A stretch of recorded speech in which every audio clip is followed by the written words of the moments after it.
Estamos aí, eu convido você a abrir a palavra do Senhor lá em Romanos, capítulo 12. Nós vamos iniciar, enquanto você está abrindo aí, nós vamos iniciar fazendo uma oração, agradecendo a Deus por mais esse momento de estudo,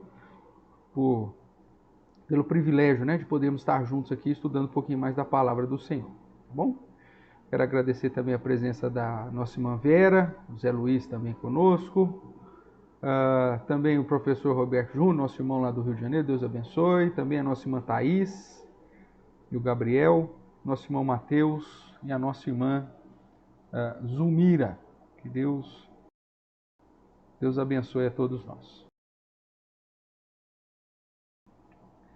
Vamos lá, irmãos, vamos orar, iniciando então nosso estudo desta noite.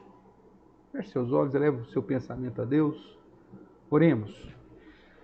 Ó Pai querido, nós bendizemos ao Senhor mais uma vez nesse dia, te damos graças pelo privilégio de podermos buscar a Tua presença, pedimos perdão a Deus pelas nossas falhas e clamamos para que o Senhor nos ajude a andarmos cada vez mais segundo a Tua vontade. Esteja, Deus, abençoando também as famílias da nossa igreja, todos os irmãos e irmãs que estão nos acompanhando, ó Pai, que Teu Santo Espírito fale no nosso coração e que possamos compreender um pouco mais a Tua palavra, e assim colocar em prática, Deus, no nosso dia a dia, de modo que o Teu nome seja exaltado, glorificado através da nossa vida, e que possamos assim desfrutar mais do Teu cuidado, da Tua direção e da Tua proteção, Deus. Fique conosco, nos abençoe, é o que também clamamos no nome santo, poderoso de Jesus Cristo. Amém. Amém, irmãos? Que bom. Deus abençoe. Também sejam bem-vindos aí nossa irmã Helenita, nossa irmã Maria, a Nerilda, e também o diácono Márcio. Deus esteja abençoando vocês. Abrimos aqui então capítulo 12. Semana passada nós lemos o capítulo todo, trabalhamos com o verso 1 e 2, e hoje na segunda parte nós vamos trabalhar mais especificamente do verso 3 até o verso 8, ok? Então eu vou ler do verso 1 até o verso 8, que é o que nós vamos enfatizar aí de um modo mais específico. Diz assim, portanto, a palavra do nosso Deus. Rogo-vos, pois, irmãos, pelas misericórdias de Deus, que apresentei o vosso corpo por sacrifício vivo, santo e agradável a Deus, que é o vosso culto racional. Não vos conformeis com este século, mas transformai-vos pela renovação da vossa mente, para que experimenteis qual seja a boa, agradável e perfeita vontade de Deus. Porque, pela graça que me foi dada, digo a cada um dentre vós que não pense de si mesmo além do que convém. Antes, pense com moderação, segundo a medida da fé que Deus repartiu a cada um. Porque assim como num só corpo temos muitos membros, mas nem todos os membros têm a mesma função, assim também nós, conquanto muitos, somos um só corpo em Cristo e membros uns dos outros. Tendo, porém, diferentes dons, segundo a graça que nos foi dada. Se profecia, seja segundo a proporção da fé. Se ministério, dediquemo-nos ao ministério. Ou que ensina, esmere-se no fazer. Ou o que exorta, faça com dedicação. O que contribui com liberalidade e o que preside com diligência. Quem exerce misericórdia com alegria. Até aqui, então, a leitura aqui de Romanos capítulo 12, do verso 1 até o verso de número 8. Vamos lá, irmãos.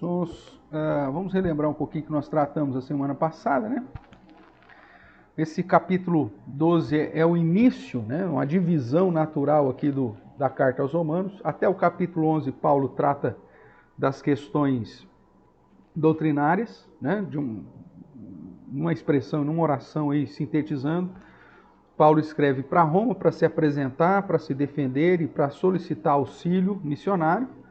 E aí, então ele apresenta que ele é um pregador, que ele não se envergonha do Evangelho, que é o poder de Deus, para salvar tanto o judeu quanto os gregos ou os gentios. Por conta disso, ele apresenta o fato de que a realidade do homem, seja gentil, seja judeu, seja de qualquer nacionalidade, ou seja, entre os judeus, todos são condenados. Mesmo o judeu tendo o privilégio de ter recebido a revelação especial, ele continua na prática dos mesmos pecados que os gentios cometem. Então estão todos perdidos, não há um justo sequer, todos estão condenados. Deus, na sua graça, envia Jesus Cristo para a nossa redenção, que foi propiciação pelos nossos pecados, nos justifica dos nossos pecados como o nosso representante. Da mesma forma que fomos condenados por conta da representatividade de Adão, agora em Cristo, aqueles que Deus chamou e que Deus separou entre todas as nações, em Cristo nós temos o representante da nossa justificação. Fomos libertos da condenação do pecado, porém ainda estamos lutando com a influência do pecado em nós. Por isso, o bem que eu quero fazer eu não faço, o mal que eu não quero constantemente eu faço, e por isso eu preciso buscar auxílio no próprio Deus para a minha santificação, que é dada mediante a obra de Cristo, aplicada em minha vida pelo Espírito Santo que vem e que me conduz a ter esse sentimento da adoção de filho e da certeza de que Ele está me amparando, apesar de todas as circunstâncias. Vemos Paulo definindo, então, que a salvação ela é uma obra de Deus, do começo ao fim, e que essa obra de Deus alcançou inicialmente o povo judeu, algumas pessoas de outras nacionalidades, e que agora, sob o Novo Testamento, essa salvação alcança os gentios, mas não despreza os judeus. Existem judeus eleitos que são alcançados pela graça do Senhor da mesma forma. Deus simplesmente enxertou na mesma oliveira que ele plantou a representantes de outras nações. E aí ele prova que dentro desse processo a salvação é uma obra exclusiva de Deus, porém ele nos confiou através da pregação do Evangelho o meio para alcançar os seus eleitos.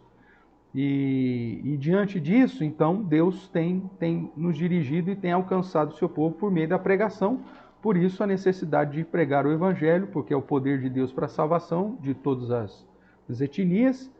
E por isso que Paulo, então, vai reforçar aqui a ideia e solicitar essa ajuda aqui no final da sua carta para ir pregar o Evangelho até lá na Espanha, referendando por que, então, que tinha que pregar o Evangelho para todas as pessoas.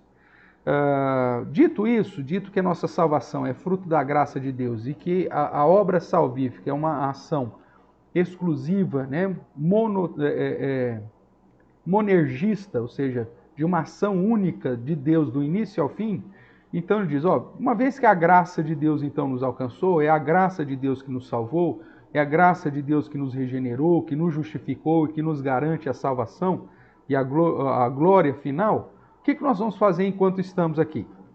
A partir do momento que fomos alcançados por essa graça, então devemos agora nos consagrar ao Senhor. E é isso que nós vimos na semana passada, no verso 1 e 2, consagrar tanto o nosso corpo quanto a nossa mente, ou seja, as nossas ações, as nossas atitudes e os nossos pensamentos devem estar em concordância com o padrão e a palavra de Deus, né?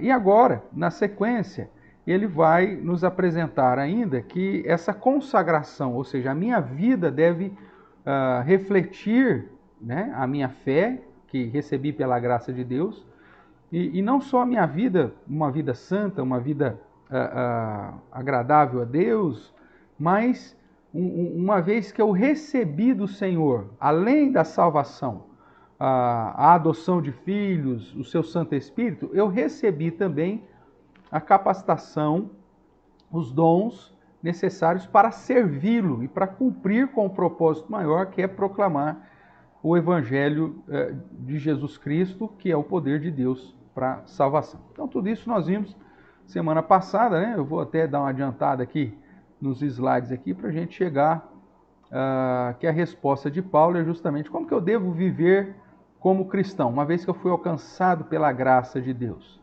E aí, então, ele divide, nós fizemos essa divisão, apresentamos a primeira parte, que eu tenho que viver, então, numa adoração cotidiana, ou seja, a minha vida tem que ser um culto a Deus, uma adoração ao Senhor. Hoje vamos tratar dessa parte que fala aqui, do capítulo 12, de 3 a 8, que como cristão eu vou demonstrar minha fé no exercício do dom que ele me deu, ou seja, no ministério, no serviço dentro do corpo de Cristo, ou seja, dentro da igreja.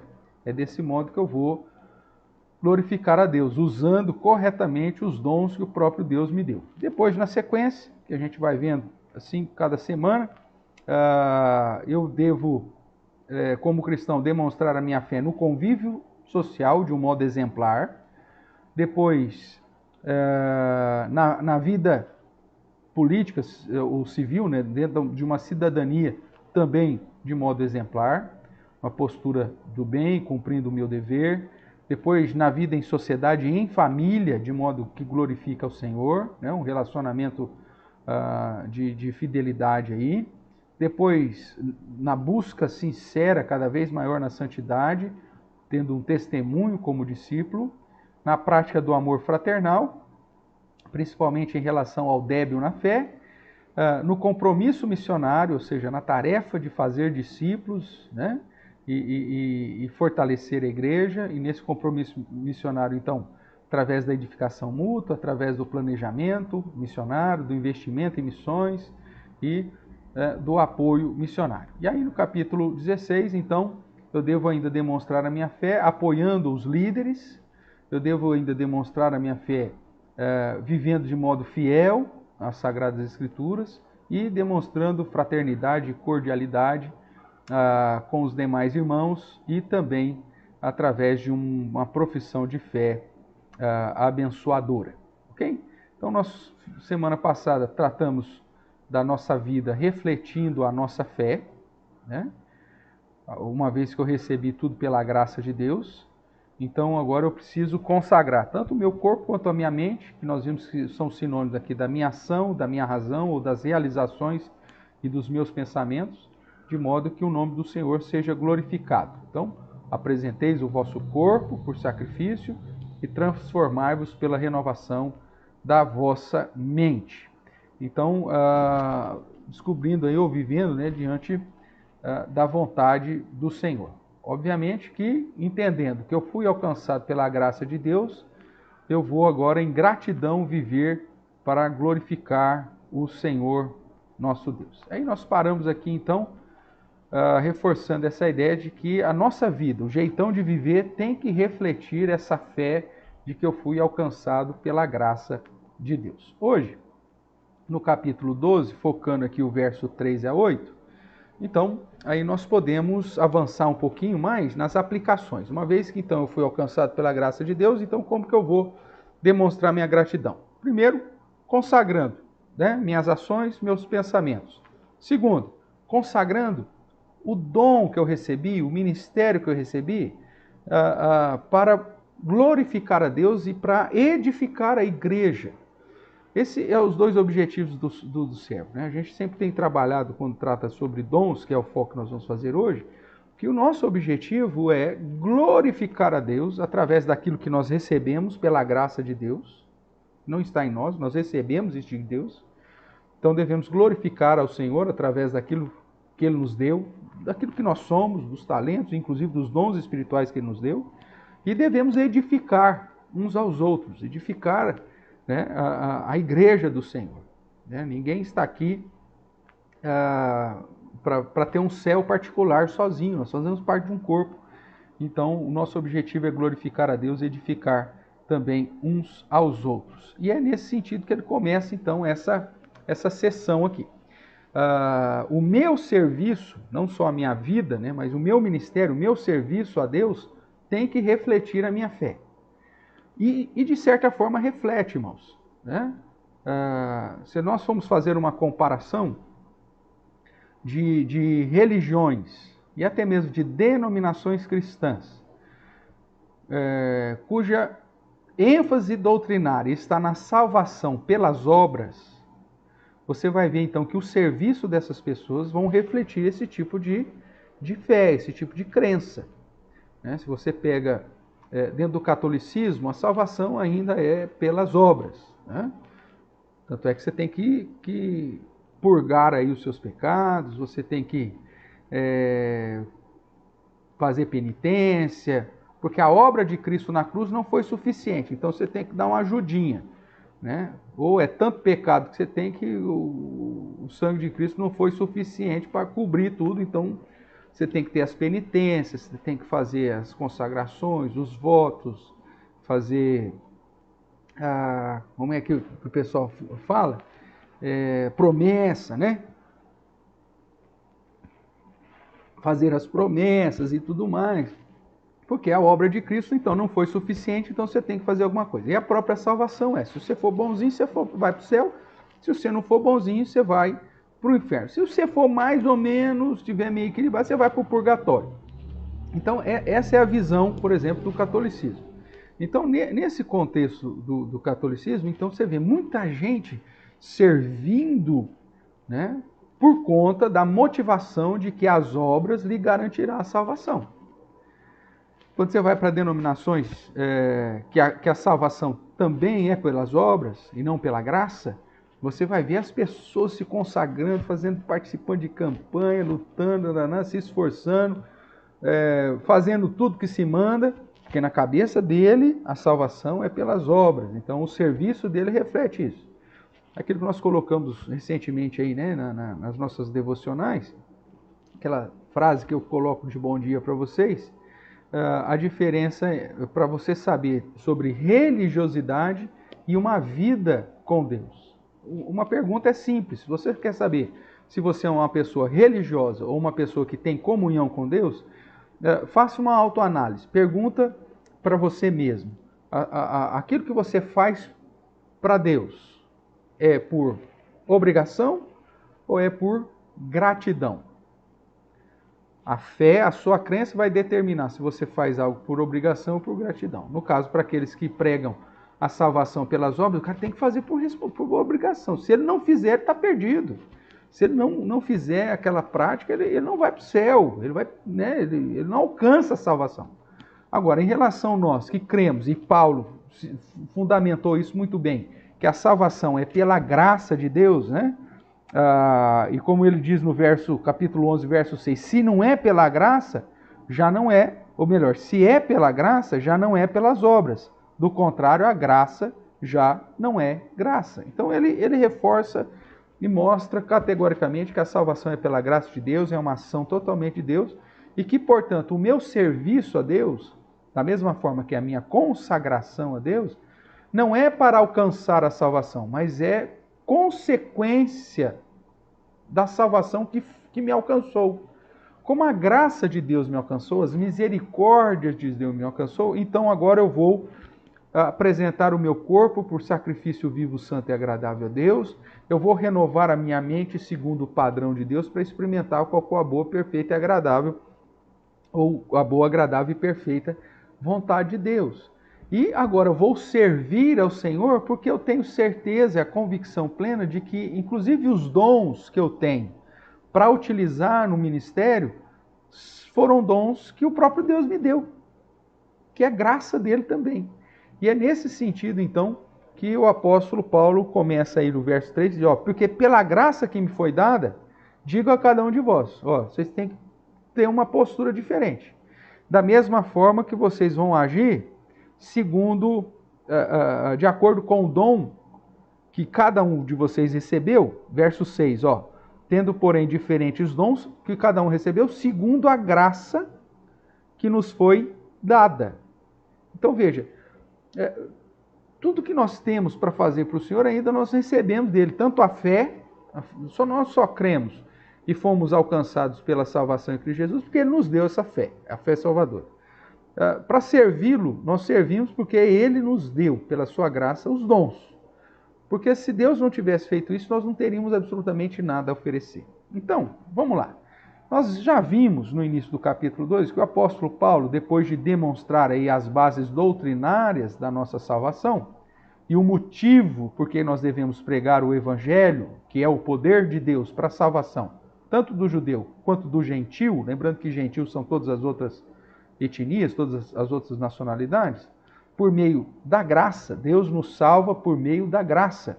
Agora, a partir então aqui do capítulo 12, baseado justamente nessa graça de Deus, nessa misericórdia de Deus, e pela graça que nos foi dada, Paulo mostra que devemos viver para Deus, verso 1 e 2, consagrados, nosso corpo, nossa mente, nossas ações e nossos pensamentos, e servi-lo, devemos servi-lo, ou servir a sua causa, servir a igreja, mediante o dom que recebemos.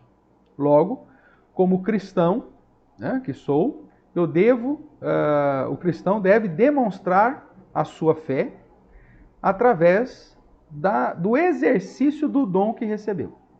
Então, como cristão, como que eu devo viver? De acordo com o serviço que o próprio Deus me deu na edificação da sua igreja. Ou seja, através da utilização correta dos dons que ele me concedeu. Então veja, irmãos, dentro da parte prática, nós que fomos alcançados pela graça, devemos viver agora de um modo a glorificar a Deus e devemos servir a causa do Senhor, a igreja, né? Buscando a edificação uns dos outros, também por gratidão e não por obrigação, não por peso, ou não para alcançar a salvação, mas pelo fato de que a salvação já nos alcançou. Então vamos lá. Então, o meu serviço a Deus, o exercício do meu ministério, ele reflete a minha fé. Se eu faço por obrigação, está refletindo que a minha fé aponta para o fato que eu creio que eu vou alcançar a minha própria salvação. Agora, se o meu serviço a Deus é feito pela gratidão, demonstra então que eu reconheço que tanto a salvação, inclusive os dons necessários para servir a Deus, é fruto da bondade de Deus, da misericórdia de Deus, da própria graça de Deus, algo que eu não merecia, algo que não estava dentro daquilo que era possível eu por mim mesmo exercer, mas que o Senhor, na sua graça, segundo a proporção da fé que Ele dividiu, segundo a sua soberania, deu a cada um de nós. Então, cientes da obra de Jesus Cristo em meu lugar, e da graça de Deus, e do consolo e da ação do Espírito Santo em meu favor, então eu sou chamado agora a expressar a minha fé, diga mais uma vez, né? Essa fé recebida de Deus, só que eu vou expressar essa minha fé, que eu recebi de Deus, através agora dos dons que eu também recebi, pela graça do próprio Deus. E como que eu vou então exercer esse meu ministério, esse meu serviço? Essas três palavrinhas aí que está no slide aí. Eu vou até abrir o slide aqui para que você talvez possa enxergar um pouquinho melhor aí. Deixa eu só tirar a musiquinha aqui, né? Tá com a musiquinha da abertura. Pronto. Então aí, ó, dentro desse slide aí, nós vamos ver que os dons que nós recebemos, também pela graça, devem me conduzir a um serviço que reflete a minha fé. E Paulo vai apontar para três posturas. Três posturas. Aqui, entre parênteses, eu coloquei para que talvez a nomenclatura que você encontre, talvez aí em outros pastores, em outros teólogos, em outros estudiosos aqui de Romanos. Eu prefiro chamar com essas expressões iniciais aqui, mas talvez se eu for ler algum comentário, geralmente eles trabalham com essa outra realidade aqui, tá bom? Então vamos lá, vamos dar uma olhada aqui. Verso 3, acompanha o verso 3 comigo. Deixa eu voltar para cá. Então acompanha o verso 3 comigo. Paulo então dizendo, porque pela graça que me foi dada, ele diz, eu também fui alcançado pela graça. Eu digo a cada um de vós, que quando se trata do serviço a Deus, que é o que ele vai falar aqui, que não pense de si mesmo além do que convém. Antes, pense com moderação, segundo a medida da fé que Deus repartiu a cada um. Isso aqui é importante. Segundo a medida da fé que Deus repartiu a cada um. Ou seja, não pense de si mesmo além do que convém. O que Paulo está falando é o seguinte: olha, eu, o apóstolo Paulo, que já exerci o ministério, já plantei igreja para todo lado, fiz isso porque a graça de Deus me alcançou. Ok? Eu prego o evangelho porque a graça de Deus me alcançou.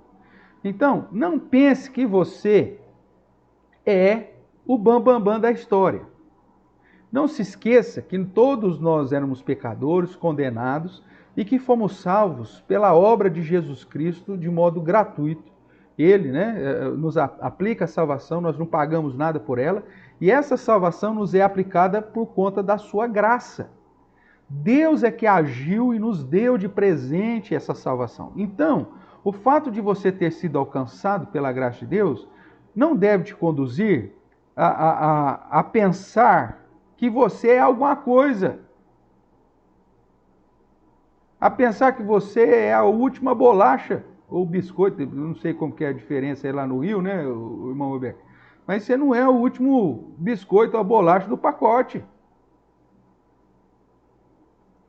Então Paulo vai dizer, olha, diante de tudo aquilo que Deus fez por nós, nós devemos consagrar a nossa vida, as nossas ações, os nossos pensamentos, e devemos servir a Deus também de uma maneira de acordo com o padrão que Deus espera de nós.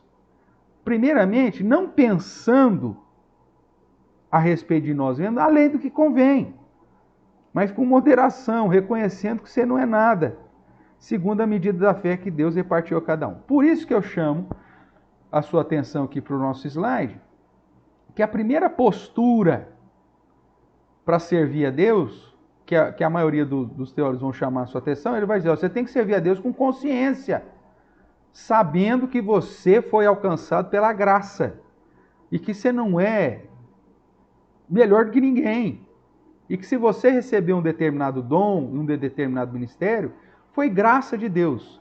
Eu prefiro, eu não desprezo essa nomenclatura, mas eu chamo aqui de humildade. Ou seja, para servir a Deus, sabendo que a graça de Deus é que me alcançou para a salvação, o meu serviço para refletir a minha fé tem que ser um serviço feito em modo de humildade. Consciente de que eu só estou servindo a Deus porque a graça dele me alcançou. Eu não sou melhor do que ninguém. Eu só fui alcançado pela graça e recebi um dom. Então, se eu estou exercendo determinada função dentro da igreja, e dom talvez que tenha maior repercussão, não é porque eu sou melhor do que os outros, mas porque Deus me deu essa graça. Ele, segundo a medida da fé que Deus repartiu a cada um, Deus resolveu repartir isso e me conceder tal fé. Isso não está em mim, está no fato de Deus ter me dado. Agora, por que Deus me deu? Aí está dentro dos propósitos dele, da grandeza dele. Quando nós perdemos, irmãos, a visão dessa consciência de que aquilo que nós realizamos para Deus é fruto da graça de Deus e que deve ser realizado em humildade, a gente cai. Todo servo de Deus que pensou de si mesmo além do que convém, que achou que era o bambambam, caiu. Você pode olhar para a história e você vai ver que todo mundo que despreza a graça de Deus, e todo mundo que despreza o fato de que o ministério que ele exerce é fruto da bondade, da misericórdia, da graça, da soberania de Deus na nossa vida, porque nós não somos nada, aquele que pensa ser alguma coisa, acaba caindo. Porque Deus, ele resiste ao soberbo, mas ele exalta o humilde. Então, dentro desse conhecimento doutrinário que o apóstolo Paulo nos deu, ele diz, olha, então agora a sua vida vai refletir sua fé, e o seu serviço a Deus tem que refletir sua fé. E por isso o seu serviço tem que ser realizado com moderação, sabendo que você vai servir a Deus segundo a medida da fé que ele mesmo repartiu, ou seja, com humildade. Esse é o foco. Depois, no verso 4 e 5, ele vai nos dar a segunda postura para servir a Deus reconhecendo aí que o serviço já é uma graça de Deus sobre nós. Ele vai dizer assim: porque assim como num só corpo nós temos muitos membros, ele vai trabalhar disso de uma maneira mais profunda lá em Corinto, né? Na carta aos Coríntios. Talvez no final da aula, a gente der tempo, a gente vai dar uma olhadinha lá. Então, ele vai dizer a mesma ideia, a questão do corpo, muitos membros, o pé não pode dizer a mão, que é mais importante, lembra lá, né? Aqui, em Romanos, ele vai tratar de um modo mais sintetizado, ele diz: porque assim como num só corpo nós temos muitos membros, mas nem todos os membros têm a mesma função. Lá em Coríntios ele vai dizer que essa função é distribuída pelo próprio Deus como lhe apraz, segundo o seu propósito. Então, não tem a mesma função. Assim também nós, com quantos muitos, mesmo sendo bastante gente, mesmo sendo muitos, somos um só corpo em Cristo e membros uns dos outros. O que ele está dizendo é que diante dessa graça de Deus que nos salvou e dessa graça de Deus que nos chamou para servi-lo, concedendo-nos inclusive funções diferentes, são vários, nem todos os membros têm a mesma função, então cada um com uma função diferente, é fruto também da graça de Deus. Mas independente disso, ninguém está independente. Nós todos fazemos parte de um único e só corpo, o corpo de Cristo, apesar de sermos muitos membros. Então, a segunda postura que o apóstolo Paulo vai nos chamar a atenção, para que o seu serviço a Deus reflita de fato a sua fé, é aquilo que os demais teólogos aí chamam de realismo. Entender a realidade de que o seu dom e a sua função faz parte de um corpo único e maior, que ninguém está sozinho nesse mundo em relação a servir a Deus e a adorar a Deus. Eu prefiro usar também um outro termo, né, que também já é utilizado por muita gente aí, que é a interdependência. O que significa interdependência? A interdependência, ela trata do seguinte: nós somos independentes no sentido de cada um ter um dom diferente, cada um tem uma função diferente, mas todos esses dons e todos esses indivíduos estão unidos. E a atuação de cada parte traz a edificação do corpo. Nós temos diferenças, mas essas diferenças são importantes para a edificação do todo. Por isso, um precisa do outro. O meu dom, quando é realizado, ele vai trazer benefício, mas eu preciso de outros dons sendo aplicados sobre a minha vida, através da existência e da ação de outros irmãos, para que eu seja edificado. Então, veja, são dons diferentes, funções ou ministérios diferentes, mas todos precisam do outro. E por isso a analogia que Paulo faz aqui do corpo humano é fantástica. Como eu já disse lá em Corinto, de uma maneira muito mais detalhada, quando ele cita lá partes do corpo, dizendo, tal parte não pode dizer para o outro que ele não é importante, ou que a gente pode desprezar tal coisa, ou simplesmente lançar fora. Todas as partes têm funções diferentes, têm a sua independência, mas precisam uns do outro. Por isso é interdependência. É a unidade na diferença, é a unidade na independência. Então, a interdependência, irmãos, é a segunda postura que nós devemos ter para, de fato, o meu serviço a Deus refletir a minha fé de que eu fui salvo pela graça e de que eu fui dotado mediante a fé que Deus repartiu, mediante a graça que Deus derramou sobre cada um de nós. E aí depois, ele ainda, o começo do verso 6 ainda fala disso, né? Quando ele diz: tendo, porém, diferentes dons, ou seja, dons separados, diferentes, distintos, segundo a graça que nos foi dada. Mas é tudo alvo de Deus. Então, eu não estou trabalhando pela minha independência, mas eu estou trabalhando para a edificação do corpo. Quando eu entendo, então, que eu fui alcançado pela graça, eu não desprezo os demais irmãos dentro do corpo de Cristo. E é por isso, irmãos, que aqui a gente tem uma distinção muito grande de igreja para clube, de igreja para empresa, de igreja para associação. Ok? Quando você faz parte de um clube lá, de uma associação recreativa qualquer lá, vai ter, sei lá, um coral lá. Ou na universidade, vai ter o coral da universidade. Ok? Você diz assim, nós vamos fazer uma seleção, vamos escolher os melhores vozes e quem não tiver uma voz legal, não manda embora, sem problema nenhum. Ok? Pronto. Canta aí. A voz não é tão boa, tchau. Agora na igreja, a questão da adoração, primeiro, ela no culto público, ela tem que ser comunitária. Por isso o coral, ele conduz a igreja na adoração, mas ele não se apresenta. É aquela velha distinção que a gente trata sobre a questão litúrgica. A igreja presbiteriana, ela acabou fugindo um pouquinho dos princípios reformados, inclusive na liturgia, porque quando você olha para a igreja reformada, lá no início da reforma, o louvor era congregacional e uníssono. Sabe o que é isso?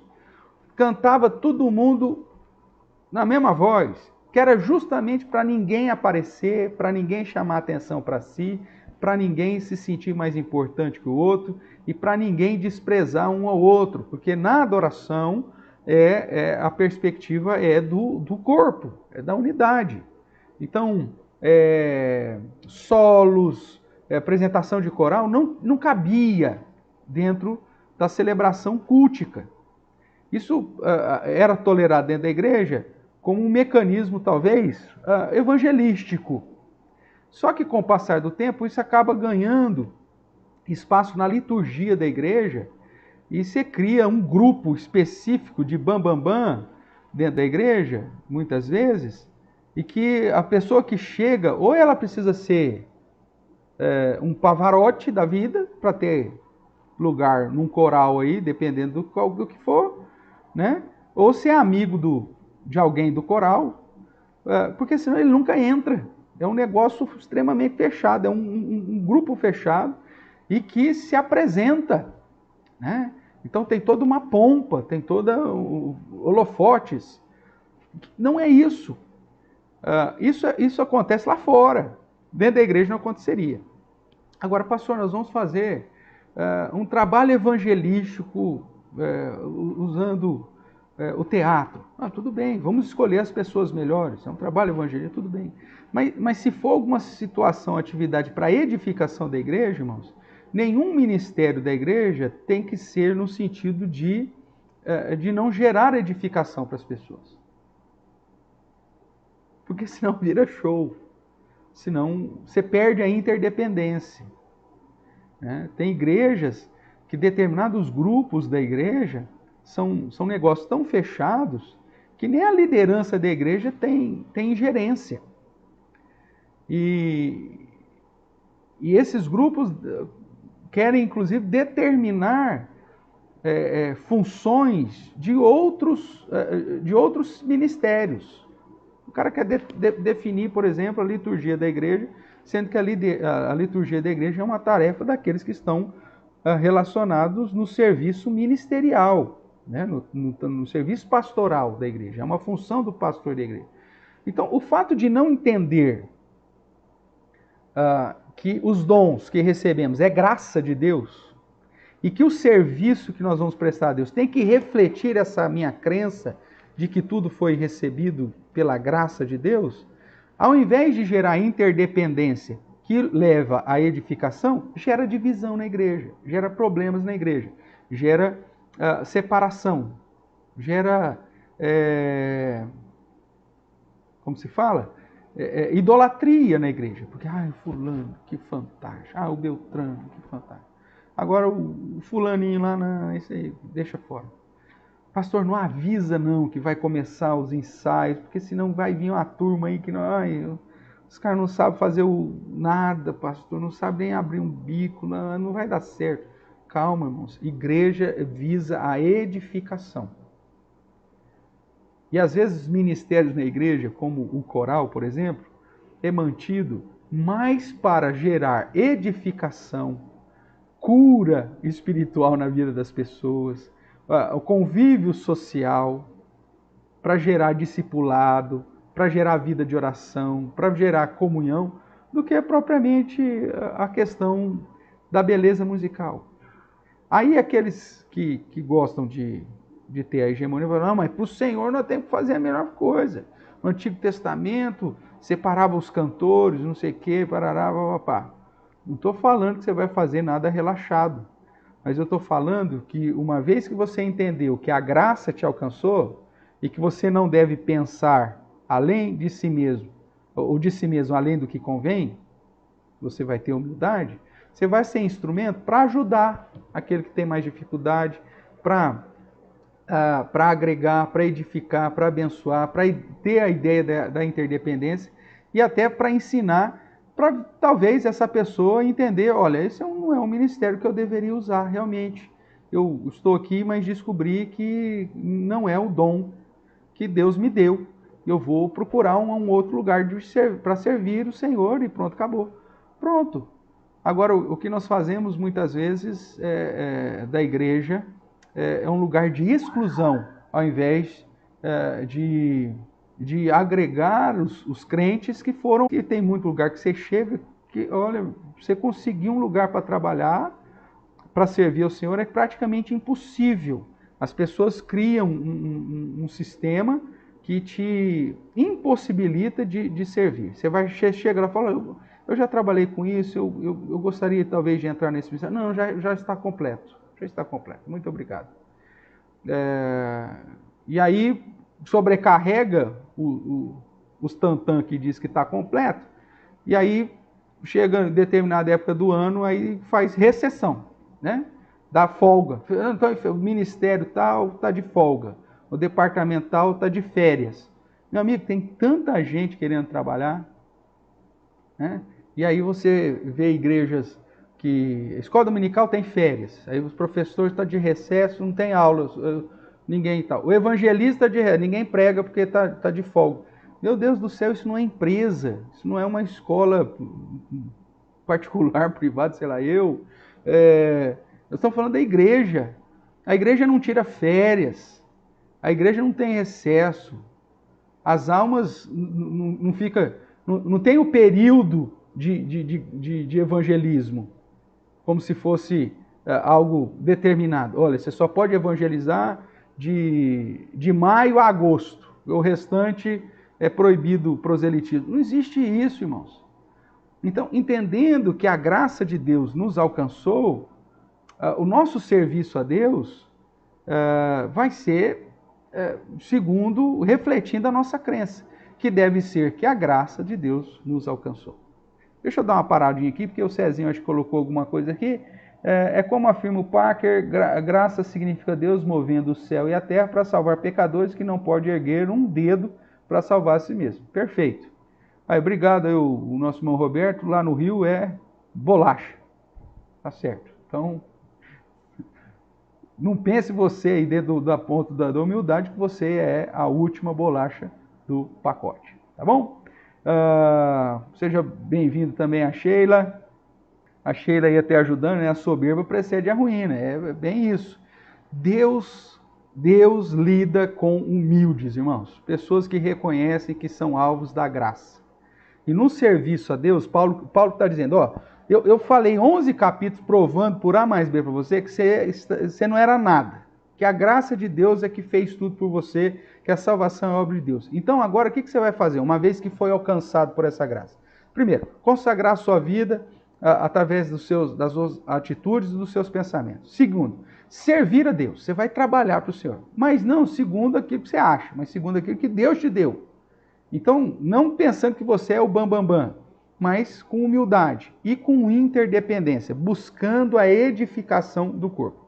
Lá em Corinto, ele vai dizer isso de uma maneira mais clara, mais categórica, mas é o que está sintetizado aqui também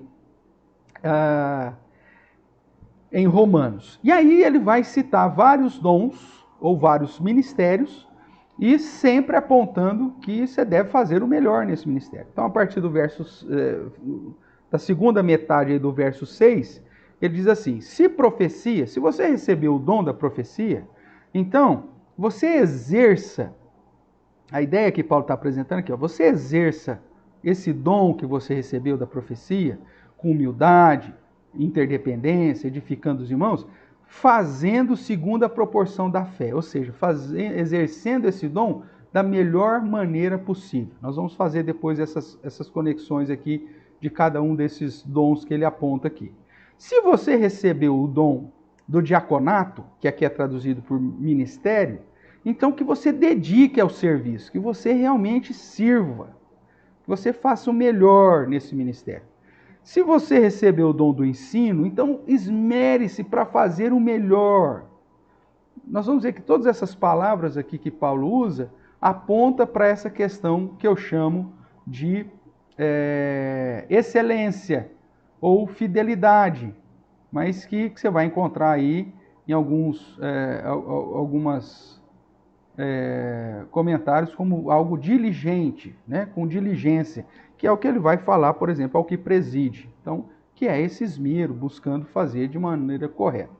Então, irmãos, no exercício do meu ministério, segundo o dom que Deus me deu, ou seja, o serviço que eu vou realizar para Deus, ele vai refletir se eu realmente reconheço que eu recebi não só a salvação, mas inclusive a atuação na obra do Senhor pela graça de Deus.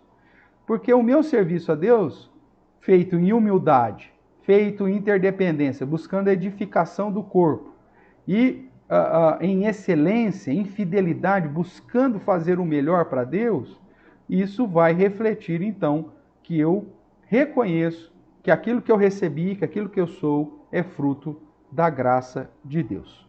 Tudo bem até aqui, queridos? Acredito que sim, né?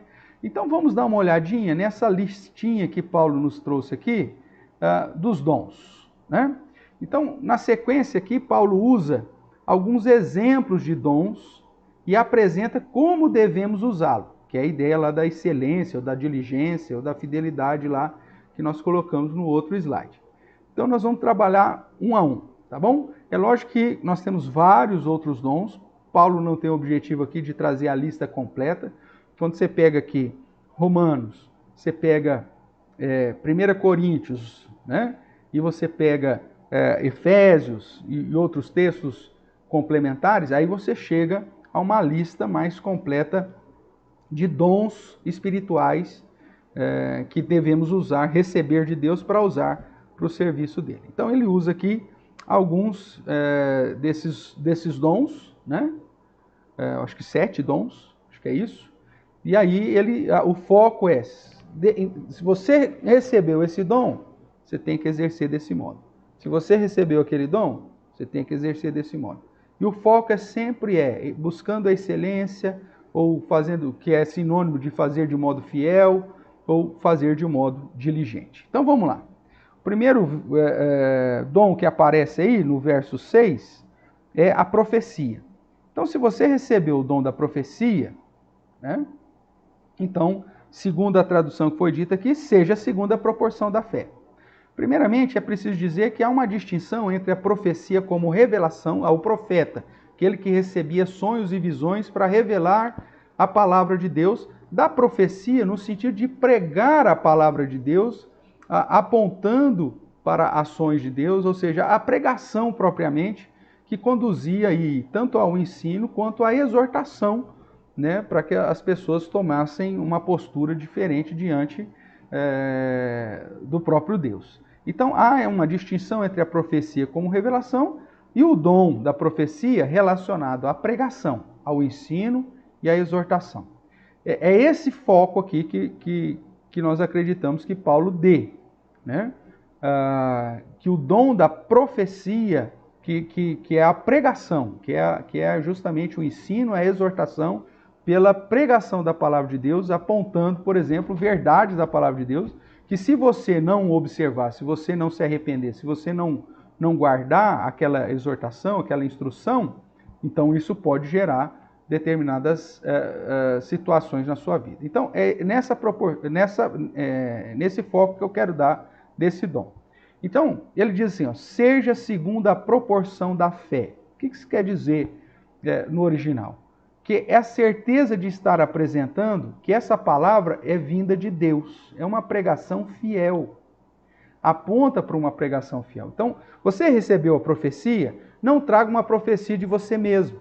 Não traga uma profecia segundo o seu pensamento, mas segundo a proporção da fé, que esteja de acordo com aquilo que a própria fé, que aquilo que o próprio ensino, que a própria doutrina realmente traz.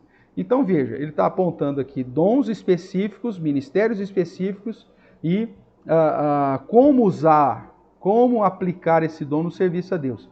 Sempre o foco vai ser para que se aplique de um modo fiel, de um modo obediente, buscando excelência, de um modo diligente.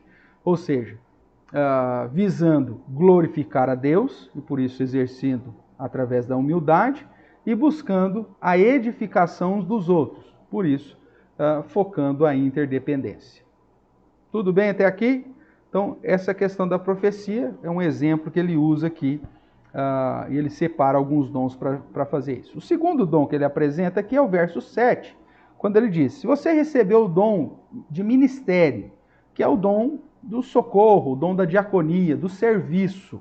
A palavra aqui traduzida por ministério é diaconia, né? Que aponta para esse ministério de socorro, de serviço, de acudir o necessitado. Então, se você recebeu esse dom de serviço, de misericórdia, que a gente pode englobar aqui, ou o dom da diaconia, então você vai se dedicar ao serviço, né? Então, a palavra aqui, inclusive está no nosso slide aqui, para ministério, é diaconia, né? E é a mesma palavra traduzida para serviço, e a ideia do ministério de servir como diácono, ou seja, servir com dedicação, servir com fidelidade, servir de maneira a glorificar a Deus, a postura de humildade, e edificar uns aos outros com a postura de interdependência. O foco, portanto, sempre vai ser essa atuação de modo fiel, de modo excelente, de modo diligente. Paulo está dizendo, olha, tudo que Deus fez por você é graça. Inclusive, te dar a oportunidade de trabalhar na causa dele é graça. Então, faça com humildade, com interdependência e com excelência. Para cada dom que você recebeu, que você faça, exerça do modo mais fiel possível, do modo mais excelente possível. Nunca de modo relaxado, nunca desprezando o dom que recebeu, mas fazendo para Deus, glorificando a Deus, exaltando a Deus e edificando as pessoas, conduzindo as pessoas a serem edificadas através do serviço que Deus confiou a você. Tudo bem até aqui? Vamos caminhar mais um pouquinho. Depois do ministério, ele traz a respeito do dom do ensino, não é isso?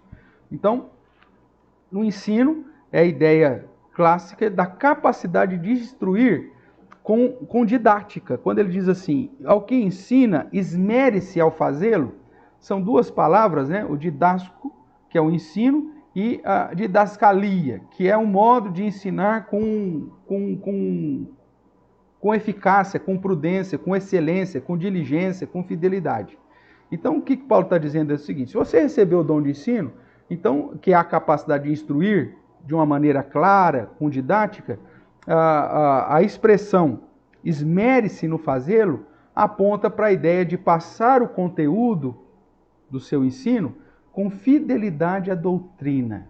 O termo traduzido, então, por esmere-se no fazê-lo é uma palavra só, didascalia, que aponta para o conhecimento pleno da doutrina, ou seja, um ensino fiel. Veja, irmãos, vou repetindo para gravar mesmo. Então, qual que é a situação? Nós somos alcançados pela graça, nada merecíamos. Deus nos alcançou. E agora que somos alcançados pela graça, como que nós devemos viver? Primeiro, em consagração. Consagrando as nossas ações, os nossos pensamentos. E no que tange ao serviço, ao ministério, ao trabalho para o Senhor, segundo o dom que recebemos também pela graça de Deus, que a gente tem que fazer isso com humildade, ninguém pensando que é melhor do que os outros, buscando a edificação do corpo, que apesar de independentes, cada um tem um dom diferente, nós fazemos parte do mesmo corpo, que é o corpo de Cristo, né? Somos membros uns dos outros, e com fidelidade ou excelência ou diligência, a palavra que você escolher aí fica mais claro. Então, aí ele põe, se você recebeu o dom tal, faça com excelência. Recebeu o dom diferente, faça com excelência.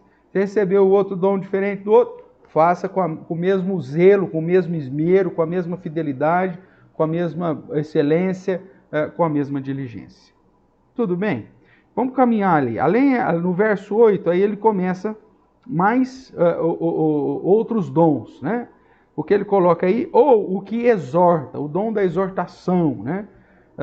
Faça com dedicação. Então, o que exorta é o que chama atenção, é o que aponta o perigo, né?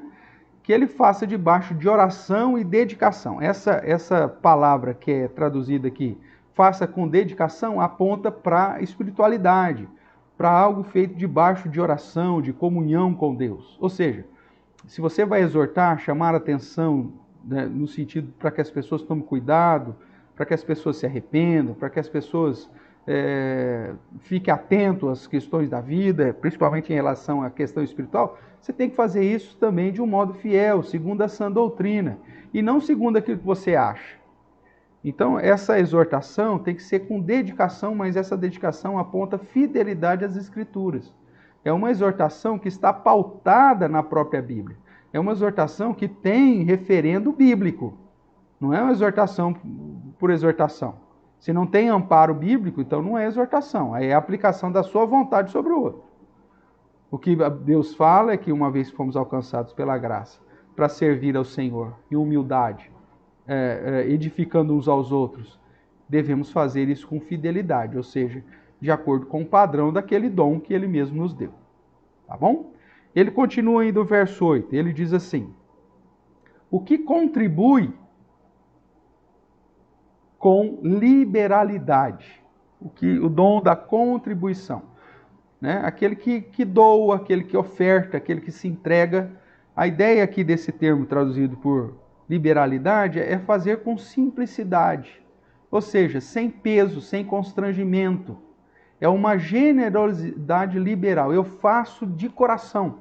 É o que Paulo também vai tratar em Coríntios, né? Quando ele fala das ofertas, quando ele fala da doação, ninguém faça por tristeza, ninguém faça por constrangimento, porque Deus ama quem dá com alegria.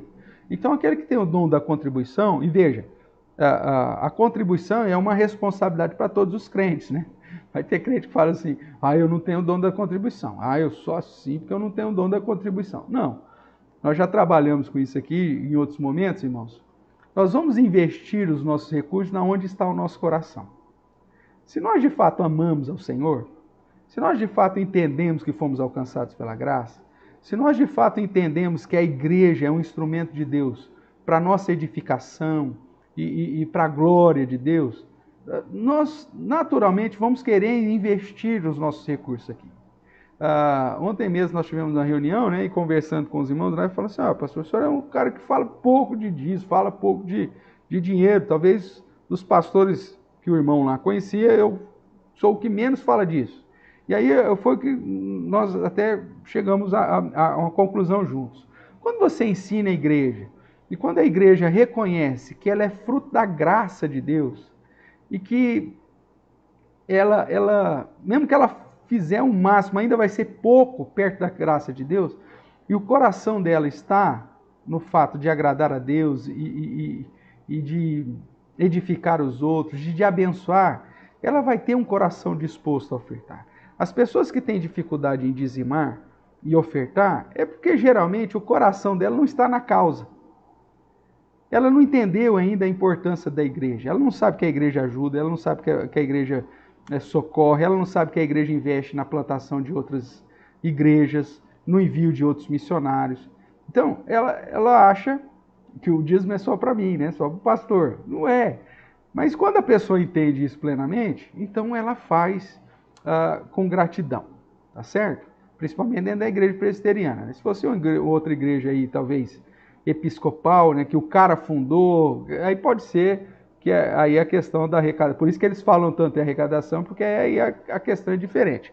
Mas quando você pega uma igreja séria, uma denominação séria, então esse é o padrão da gratidão. Agora, independente disso, da responsabilidade de todos os crentes em investir na causa do Senhor, existem aquelas pessoas que receberam um dom específico de contribuição. Essas pessoas, geralmente, elas têm uma liberalidade, onde elas pensam em investir, inclusive, o seu ganho ou parte do seu ganho para abençoar a igreja. Enquanto que o egoísta pensa em só suprir as suas próprias necessidades, aquele que tem um dom de contribuição, ele inclusive, aquilo que ele compra, aquilo que ele tem, aquilo que é dele, é usado para o reino. Ele pensa, ele vai comprar uma propriedade, mas ele pensa em comprar essa propriedade porque vai dar para fazer alguma coisa para o reino. Eu vou trocar de carro, vou comprar determinado carro, vou comprar um carro maior, porque assim eu posso servir outros irmãos que não têm carro. Então veja, quem tem esse tipo de dom, ele está com o coração na obra e toda a sua oferta vai justamente demonstrar a sua dedicação. E é sem peso, sem constrangimento, sem obrigação. É puramente gratidão. Na verdade, o que Paulo está dizendo é que uma vez que você recebeu esse dom, você tem que exercer ele da melhor forma possível. Ok? Vamos caminhar mais um pouquinho aqui. Além da contribuição, o apóstolo Paulo apresenta mais dois dons, né? O da liderança, o que preside, e depois também o da misericórdia. Antes de entrarmos propriamente, o nosso irmão Roberto Júnior está perguntando aqui, pastor, segundo Efésios 4:11, quando diz pastores e mestres, significa que o dom de mestre, espera aí que está com, deixa eu vir aqui pastores e mestres, significa que o dom de mestre é para quem será pastor? Não necessariamente, né? Veja que eu falei, Romanos, 1 Coríntios, Efésios e alguns outros textos acabam trazendo aí uma sequência, né, de dons. No caso de Efésios 4, é um caso um pouco mais interessante, que deveríamos estudar mais separadamente, porque aqui ele não está colocando graus, né? Como muitas pessoas dividem, né? Olha, eu conheço o apóstolo, não é isso que ele fala lá? Vamos dar uma olhadinha lá até para esse parênteses aqui, para auxiliar e responder de uma maneira mais eficaz aqui o nosso irmão Roberto. Dá uma olhadinha lá, Efésios capítulo 4, quando ele diz que na igreja ele concedeu uns para apóstolos, outros para profetas, outros para evangelistas e outros para pastores e mestres. É muito comum você encontrar as pessoas dizendo que esses ofícios, que na verdade focam o chamado ministério da palavra, né, era uma hierarquia dentro da liderança, né? Olha, o apóstolo é melhor, depois vem profeta, depois vem evangelista e depois numa outra categoria, pastores e mestres. Alguns colocam pastor e mestre como sendo uma junção, né? Mas tem pastor que tem o dom de pastoreio, meu amigo, mas não tem o dom de ensino, né? E tem outros que fazem essa divisão relacionada então a dons específicos. Independente se nós entendemos aqui como dom, o verso 12 deixa claro que é o objetivo da interdependência, né? Ele diz lá, com vistas ao aperfeiçoamento dos santos para o desempenho do seu serviço, para a edificação do corpo de Cristo, até que todos cheguemos à unidade da fé, do pleno conhecimento do Filho de Deus, à perfeita varonilidade, à medida da estatura da plenitude de Cristo. Então veja, os dons, ele coloca como os dons distintos, e esses dons distintos com o objetivo de gerar a edificação e a unidade da igreja. Então, se nós entendemos aqui pastores e mestres, né,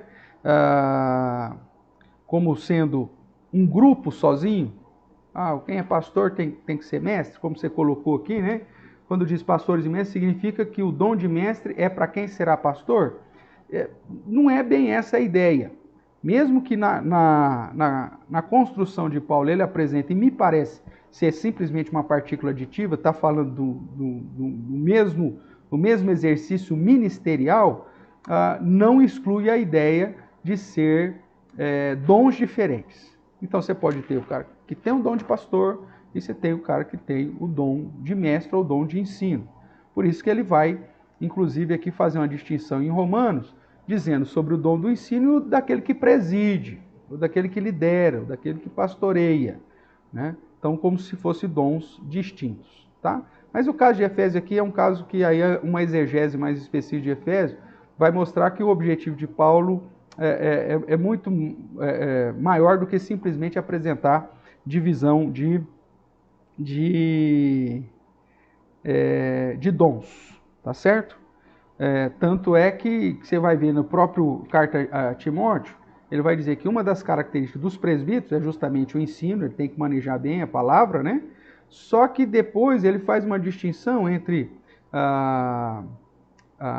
os presbíteros mesmo, né? Quer dar uma olhadinha lá? 1 Timóteo, no capítulo 6, ou melhor, capítulo 5, que os presbíteros que presidem bem, como especialidade, os que se afadigam na palavra e no ensino, são merecedores de dobrados honorários. Então veja, ele vai dizer que tem presbíteros, todos eles vão ter algumas características pessoais. Ele tem que conhecer bem a palavra da verdade? Tem. Se você olhar aqui no capítulo 3, né? Que ele vai falar da divisão aí, ou das características dos presbíteros, no verso 2 é dito assim, ó, é necessário, portanto, que o bispo, que é sinônimo de presbítero, né, seja irrepreensível, esposo de uma só mulher, temperante, sóbrio, modesto, hospitaleiro, aí ele diz, apto para ensinar, que tem a capacidade para ensinar. E que depois, quando você vai observar em outras listas, né, que tem a capacidade, inclusive, para confrontar aqueles que se opõem, ou seja, que tem um conhecimento razoável das Escrituras. Mas no próprio carta de Timóteo, lá na frente, como eu disse, no capítulo 5, ele faz uma distinção que vai ter presbítero que se afadiga na palavra, que se afadiga no ensino, ou seja, que é muito mais mestre do que os outros. E esses são merecedores de honorários dobrados. Então, por que talvez existe essa distinção aqui que Paulo faz, falando de presbítero? Porque alguns vão ter, além da qualificação necessária para ser presbítero, vão ter o dom. E aí, então, eles vão ter condições de exercer aquele ministério de uma maneira com mais dedicação do que outros. Tá? Agora, respondendo de um modo simples, significa que o dom de mestre é para quem será pastor? Não. Dom de mestre, eu posso ter uma pessoa que recebe o dom de ensino e vai exercer a função, o dom de ensino, sem ser pastor necessariamente. Né? Você conhece muitas pessoas que têm o dom de ensino e que não necessariamente vão exercer o dom pastoral. Isso porque para exercer o dom pastoral, o dom de ensino é importante? Mas não é o único. Né? O cara precisa pelo menos aí ter pelo menos mais um aí, porque senão ele vai ser só um professor, um bom professor, mas ele não vai conseguir aconselhar, ele não vai conseguir exortar, ele não vai conseguir pregar corretamente, ele não vai conseguir liderar, né? E aí você vê, tem muitos pastores, e por isso que o colegiado de pastores é importante, ninguém tem todos os dons, né? Suficientes para exercer todo o ministério. Então, por isso que você precisa de pessoas para formar o grupo. Veja, cada um é independente, mas somos um só corpo, cada um numa função, gerando a edificação, aperfeiçoamento mútuo. mas tratar que dom de mestre é para ser pastor? Não necessariamente, mesmo porque, vamos pegar exemplos claros, né, clássicos aqui. Eu conheço vários pastores ordenados, pastores da igreja, fizeram seminários, dotados, chamados, com dom reconhecido da igreja para ser pastor, só que no exercício pastoral acabam indo mais para a área acadêmica. Se tornam, faz mestrado, faz doutorado, pós-graduação, PhD, e a vida dele vai edificar a igreja mais voltada para essa questão da academia, vamos assim dizer. Se você coloca ele numa igreja para o cara fazer liturgia, para o cara dar atendimento de gabinete, para o cara acompanhar as ovelhas, para tratar de problema de marido e mulher, de discipular de adolescente, aí o cara pira, porque ele não tem o dom daquilo. Ele é pastor, mas ele tem o dom voltado para essa questão, e aí ele vai ser instrumento de bênção naquela área. E se você colocar ele no pastoreio de uma comunidade, por menor que seja, ele vai ser um péssimo pastor. Só que, e às vezes como pregador vai ser terrível, mas como mestre, o cara escreve, você lê o livro do cara, você entende aquele assunto que é extremamente complicado na teologia, na doutrina, e o cara consegue trazer isso, esmiuçar isso para você. Então, são dons distintos, tá? A gente não pode confundir dom de ensino com dom de pastoreio ou dom de liderança, tá bom? A Valdívia põe, pastor e presbítero tem que ser homens, mas no caso de mestre, podemos ter mulher? A questão do dom, sim, né? Agora, você tem mulheres com dom de ensino, não tem problema nenhum. Agora, você tem aí depois a questão do exercício ministerial, por isso que o dom de mestre não tem que ser necessariamente atrelado ao dom de pastoreio, porque senão as mulheres que têm o dom de ensino teriam que ser pastoras, e a própria palavra de Deus não nos permite essa função, esse exercício como função. Mas significa que a mulher não vai ensinar, não vai ter o dom de mestre para ensinar? Sim.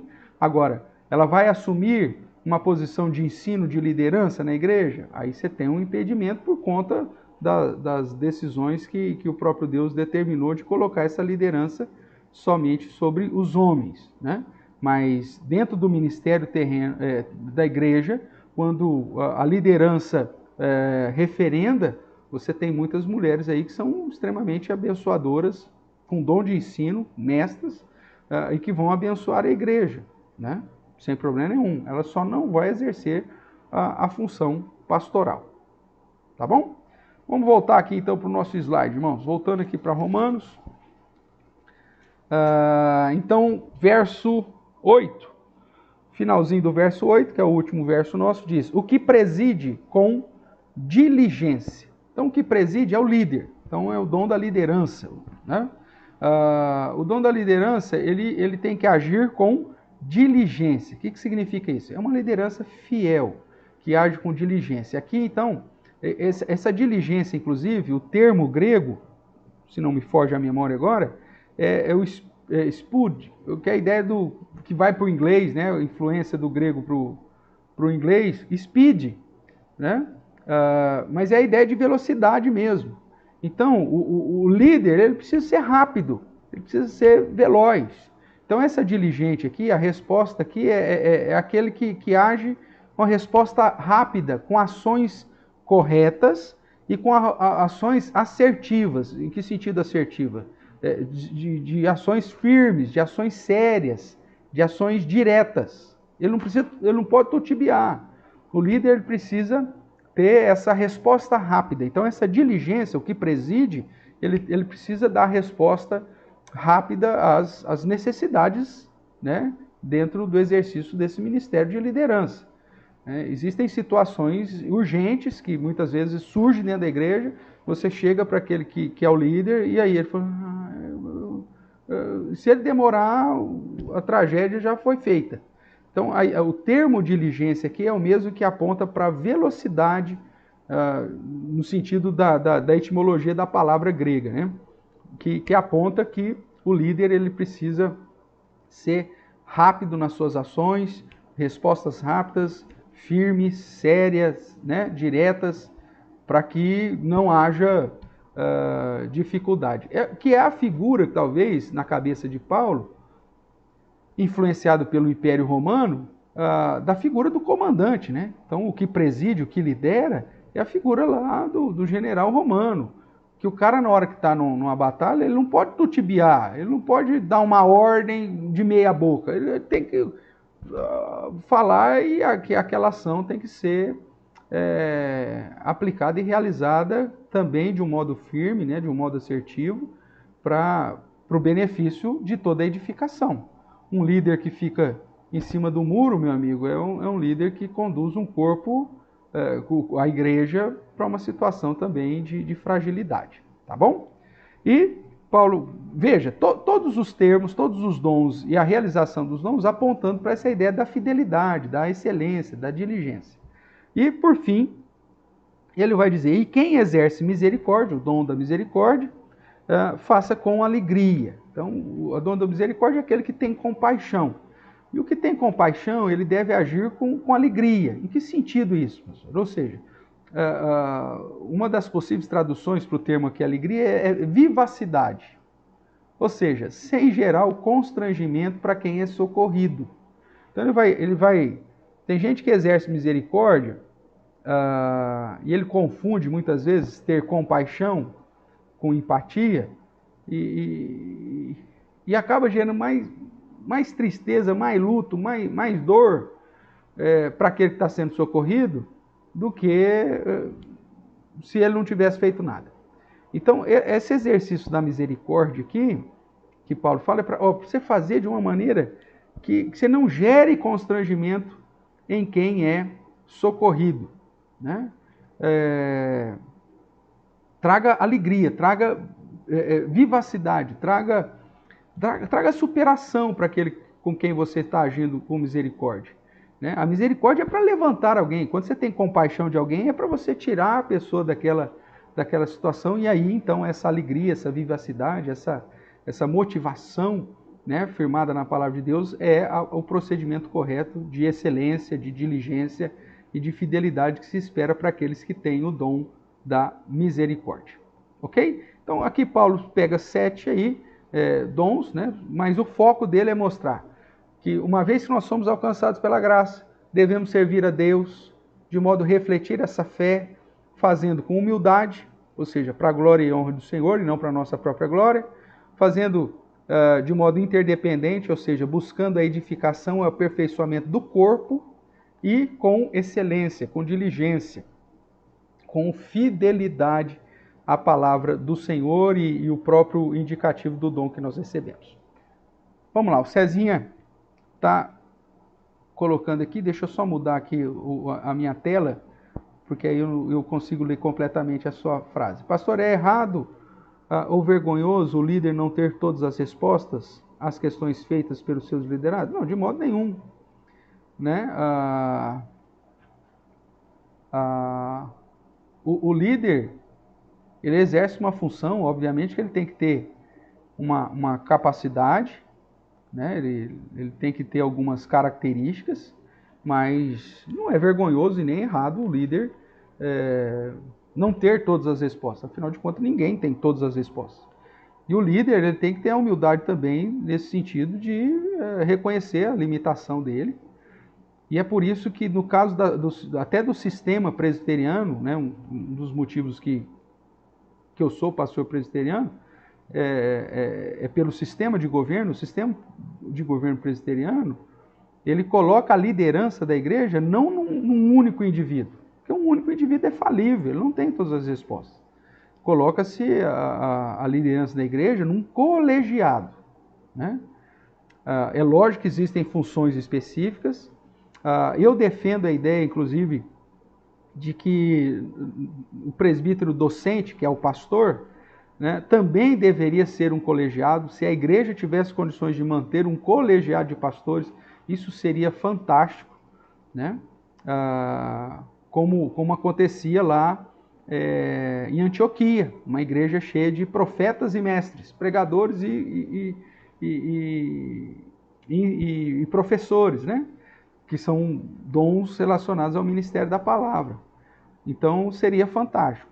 Então, agora, nas denominações cujo sistema de governo é episcopal, aí é complicado, porque espera de um único indivíduo, de uma única cabeça, a solução para tudo. E o cara não vai ter. E aí, em determinados momentos, você vai ver aí algumas atrapalhadas, né? Agora, quando você, como Salomão diz, na multidão de conselheiros, a segurança. Quando você tem um colegiado de líderes para as questões administrativas, as questões de liderança e tal, né, lógico, pautados nas escrituras e não no próprio coração, essa liderança tem que ter o padrão que a própria Bíblia diz, né? Não eleger líderes pelas questões sociais, sobrenome, de família, como a gente sempre tem batido na tecla. O problema da igreja presbiteriana hoje é que a igreja presbiteriana do Brasil ela tem elegido os seus presbíteros regentes pelo nome da família, pela situação social do cara, se o cara tem algum recurso, né, ou a posição acadêmica do cara. E despreza todas as características bíblicas. E por isso que a gente está vivendo a crise que a gente está vivendo. Mas você tem homens crentes, dentro das qualificações que a palavra de Deus exige, e eleitos, com dons reconhecidos pela igreja e eleitos pela igreja para exercer essa função, isso vai ser, esse colegiado tem tudo para ser instrumento de bênção para toda a igreja, porque está fazendo com excelência, está fazendo com humildade, está procurando a edificação do corpo, da igreja, e não a manutenção da própria posição, ok? Então, respondendo a sua pergunta, Sérgio, não é vergonhoso e não é errado o líder não ter todas as respostas, né? A questão, olha, se é respostas doutrinárias, eu não estudei isso, eu vou procurar, eu vou ver, né? Vamos estudar juntos, o que você já viu até agora, né? Se é questões administrativas, você tem um conselho para tratar dessas questões administrativas e gerar posturas de liderança para toda a comunidade, e a tendência para o acerto será muito maior do que para o erro, porque é um colegiado, é um grupo, tá? Mas eu não entendo que seja errado ou vergonhoso o líder não ter todas as respostas, tá certo? Não sei se eu estou defendendo em causa própria, né? Porque eu não tenho todas as respostas, mas eu acho que é um padrão que é impraticável exigir que o líder tenha todas as respostas. Tá bom? Eu acho que se foi nesse sentido que você perguntou. Mas vamos lá, vamos voltar aqui. Nosso tempo já está indo. No finalzinho do nosso slide aqui. Então, irmãos, deste modo, o apóstolo Paulo mostra que a graça de Deus em Cristo Jesus, ou em Jesus Cristo, nos alcançou, nos justificou, nos salvou e nos salvou para servi-lo. E servi-lo como? Para a nossa própria glória? Não, para a glória dele. Então, em humildade. Ou seja, não pensando de nós mesmos além do que convém, né? Então, com humildade. Servi-lo de que jeito? De interdependente, né? Com interdependência. Ou seja, buscando a edificação do corpo, entendendo que mesmo que eu seja um membro diferente do outro, que eu tenho uma função diferente do outro, que eu recebi um dom diferente do outro, tudo converge para a edificação e o aperfeiçoamento do corpo. Então eu faço para a glória de Deus, por isso não buscando a minha própria glória, vivendo em humildade, edificando uns aos outros, buscando o aperfeiçoamento e a edificação do corpo, por isso em interdependência, e em fidelidade excelente, ou seja, buscando fazer da maneira mais bíblica, mais correta, mais pautada nos ensinamentos da própria Escritura possível o exercício daquele dom que eu recebi. Tá bom? Nós temos aí alguns minutinhos. Vamos dar uma olhadinha rapidamente lá em 1 Coríntios, capítulo 12. Na verdade, 1 Coríntios 12, 13 e 14 vai tratar de um pacote, né? Sobre os dons, mas o capítulo 12 já é mais do que suficiente para a gente entender aqui um pouquinho mais sobre essa questão dos dons aqui. Então, o capítulo 12 trata disso, né? Abriu lá, irmãos? 1 Coríntios 12 diz assim: a respeito dos dons espirituais, não quero, irmãos, que sejais ignorantes. Primeiro, sabeis que outrora, quando eram gentios, quando eram descrentes, aqui gentil sinônimo de descrente, deixáveis conduzir-vos aos ídolos mudos, segundo erais guiados. Por isso vos faço compreender que ninguém que fala pelo Espírito de Deus afirma anátema Jesus. Por outro lado, ninguém pode dizer Senhor Jesus senão pelo Espírito Santo. Lembre que aqui, se você diz que Jesus é o Senhor, você está indo contra o império, e se você falar isso publicamente, se essa for sua confissão de fé, você poderia ser morto, preso e morto pelo império. Então, só ia falar que Jesus é o Senhor quem realmente era crente, quem tinha o Espírito Santo. Então, não é igual hoje. Num contexto de hoje, você chega para alguém e fala aí, Senhor Jesus. A pessoa fala, Senhor Jesus. Olha, falou pelo Espírito Santo. Não, o contexto é diferente, você tem que entender o contexto cultural. Mas aí, voltando aos dons, ele diz, ora, os dons são diversos, primeira coisa. Então, existem vários tipos de dom. Mas o Espírito, a fonte que dá o dom, é o mesmo. E também há diversidade de serviços ou de ministérios. Há vários ministérios. Mas o Senhor é o mesmo. A fonte dos dons do ministério é Deus, é o Deus Trino. Por isso que ele vai usar o Espírito, Senhor, depois Deus. E ele diz assim, e há diversidade nas realizações, mas o mesmo Deus é quem opera tudo em nós. Veja que ele faz questão de usar o termo Espírito, referindo ao Espírito Santo, ao termo Senhor, referindo ao Senhor Jesus, que é o que ele disse lá em cima, e a palavra Deus, referindo-se ao Pai. Então, quem é a fonte dos dons? O Deus Trino. É o que ele falou lá em Romanos. Segundo a medida da fé que Deus repartiu a cada um. É dado pela graça de Deus. Por isso que eu não vou fazer para a minha própria glória, eu vou fazer para a glória de Deus. Por isso que não é só para o meu benefício, é para o benefício da igreja. E por isso que eu tenho que fazer com diligência, dando o melhor, porque é o próprio Deus que me deu. Verso 7. A manifestação do Espírito é concedida a cada um visando um fim proveitoso. Ou seja, o dom que Deus te deu visa um fim proveitoso. Não é para você ficar guardando esse negócio para você. Porque a um é dada mediante o Espírito, palavra de sabedoria. Veja que aqui ele vai acrescentar outros dons. Então, sabedoria. A outro pelo mesmo Espírito, mostrando que é o Espírito quem concede os dons. Segundo o mesmo Espírito, palavra de conhecimento. Outro tipo de dom. A outro, no mesmo Espírito, o dom da fé. Aquela distinção que nós fazemos, né? Fé salvadora, fé como crença, fé como virtude. E o dom da fé, que é um outro tipo de dom.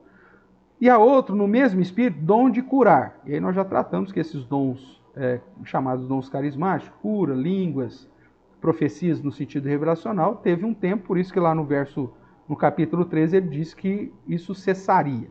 Tá bom? Outros, operação de milagres. A outro, profecia. A outro, discernimento de espíritos. A outro, variedade de línguas. A outro, capacidade de interpretar. Mas um só e o mesmo Espírito realiza todas essas coisas. Então, quem dá é o Espírito Santo, distribuindo-as. Veja aí a sequência do verso. Como lhe apraz, segundo o seu aprazimento, de acordo com a sua vontade. A cada um individualmente. Então, cada crente que se converteu, recebeu o Espírito Santo, ele é dotado com pelo menos um dom. Segundo o aprazimento do Espírito, segundo a vontade de Deus. Os dons não são de acordo com a minha vontade, mas de acordo com a vontade que o próprio Deus dá. É Ele que distribui. E aí ele vai dizer, porque assim como o corpo é um e tem muitos membros, todos os membros sendo muitos constituem só corpo, assim também com respeito a Cristo. Pois em um só Espírito todos nós somos batizados em um corpo, quer judeus, quer gregos, quer escravos, quer livres.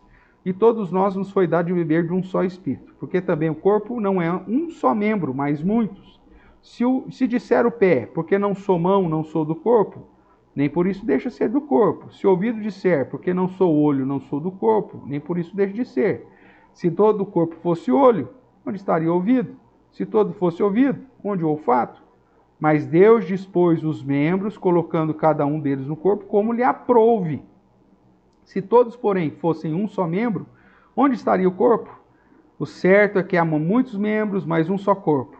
Não podem os olhos dizer à mão, não precisamos de ti, nem a cabeça aos pés, não precisamos de vós. Pelo contrário, os membros do corpo que parecem ser mais fracos são necessários, e os que nos parecem menos dignos no corpo, a esses damos muito mais honra, e também os que em nós não são decorosos, revestimos de especial honra. Mas os nossos membros nobres não têm necessidade disso. Contudo, Deus coordenou o corpo concedendo muito mais honra àquilo que menos tinha, para que não haja divisão no corpo. Pelo contrário, cooperem os membros. Coopere. Cada um recebe um dom diferente, como se fossem os membros do corpo, mas para a cooperação dos membros, com igual cuidado em favor uns dos outros. De maneira que, se um membro sofre, todos sofrem com ele, e se um deles é honrado, com ele todos se regozijam. Ora, vós sois o corpo de Cristo e individualmente membros desse corpo. E aí ele diz, a uns estabeleceu na igreja primeiramente apóstolos, em segundo lugar profetas, em terceiro lugar mestres. Veja que aqui não tem, viu o professor Roberto, a palavra pastor junto, mostrando que são distintos, né?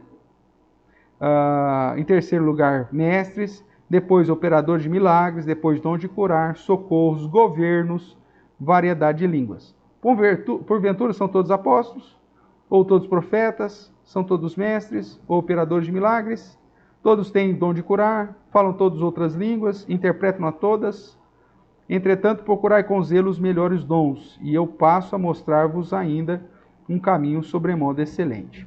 Veja, então o Espírito Santo, o Deus Trino, é a fonte dos dons. Os dons são concedidos segundo o aprazimento de Deus, segundo o propósito de Deus, visando a edificação de todo mundo, visando a edificação do corpo. Uma das questões que nós já estudamos no passado, né, essa declaração do verso 31, procurai com zelo os melhores dons. Muita gente pega esse versículo e diz assim, então eu posso escolher o dom que eu quero, eu posso buscar, eu posso clamar a Deus, Senhor, me dá o dom tal. Senhor, eu quero ser pastor, eu vou buscar isso aí. Não é isso que o verso 31 está nos dizendo.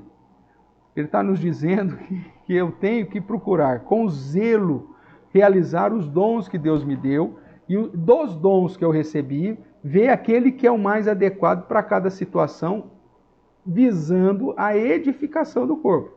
Porque se procurar com zelo os melhores dons fosse um aval para que eu buscasse o dom que eu quero ter, então isso estaria em conflito com a afirmação anterior que diz que é o Espírito Santo que concede, como lhe apraz, o dom visando o aperfeiçoamento de toda a igreja.